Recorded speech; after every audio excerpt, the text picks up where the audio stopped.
Welcome to speed news. BJP ప్రభుత్వంపై దేశ ప్రజలకు విశ్వాసం ఉందని, అందుకే మిషన్ 400పై నిర్ణయం తీసుకున్నట్లు ప్రధాని మోడీ తెలిపారు.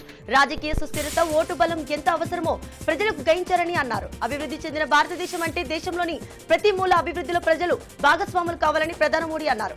అభివృద్ధి చెందిన భారతదేశాన్ని నిర్మించాలంటే ముందుకు ఒక రాష్ట్రాన్ని అభివృద్ధి చేయాలి. అభివృద్ధి చెందిన భారతదేశం గురించి మన కళల వెనుక చోదక శక్తిగా తమిళనాడు మారగల అవకాశం ఉందని తాను నమ్ముతున్నానని చెప్పారు ప్రధాని మోదీ.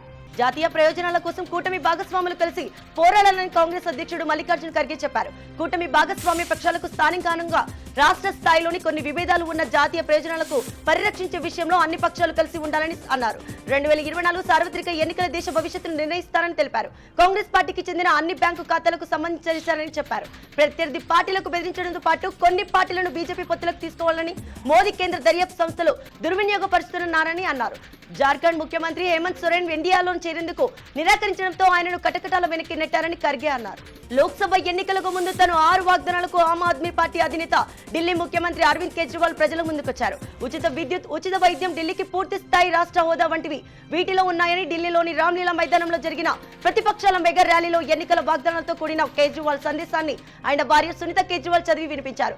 అంతరాయం లేని విద్యుత్, ఉచిత కరెంట్, విప్లవాత్మక విద్య, యూనివర్సల్ హెల్త్ కేర్, రైతులకు గిట్టుబాటు ధరలు, ఢిల్లీకి పూర్తి స్థాయి రాష్ట్ర హోదా హామీలు అమలు చేస్తామని చెప్పుకున్నారు.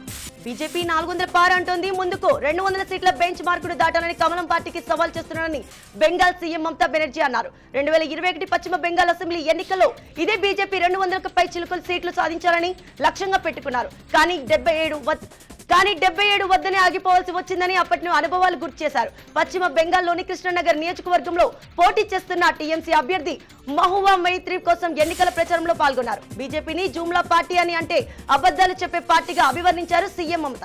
భారత్ కు చెందిన కచ్చతీవు దీవిని కేంద్రంలోని అప్పటి కాంగ్రెస్ సర్కార్ 1977లో శ్రీలంక అప్పగించింది. తమిళనాడు బీజేపీ నేత అన్నమలై ఆర్డీఐ ద్వారా సమాచారం సేకరించడంతో మళ్లీ ఇది వార్తలోకి వచ్చింది.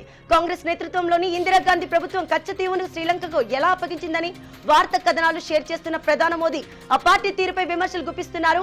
కచ్చతీవును కాంగ్రెస్ ఎంత నిర్దీవంగా వదులుకుందో వెల్లడిస్తుంది. ఇది ప్రతి భారతీయుడి కోపం తెప్పించింది. తమిళనాడు ప్రయోజనాలు కాపాడేందుకు డీఎంకే ఏమీ చేయలేదు. కాంగ్రెస్, డీఎంకే కుటుంబ పార్టీలు వారు తమ సొంత కుమారులకు, కుమార్తెలకు బాగుపడాలని శ్రద్ధ వహిస్తారు. వారు ఎవరిని పట్టించుకోరు. కచ్చతీవుపై వారి నిర్లక్ష్య వైఖరి మన పేద మత్స్యకారుల ప్రయోజనాలకు ముఖ్యంగా దెబ్బతీసిందంటూ మోదీ ఫైర్ అయ్యారు.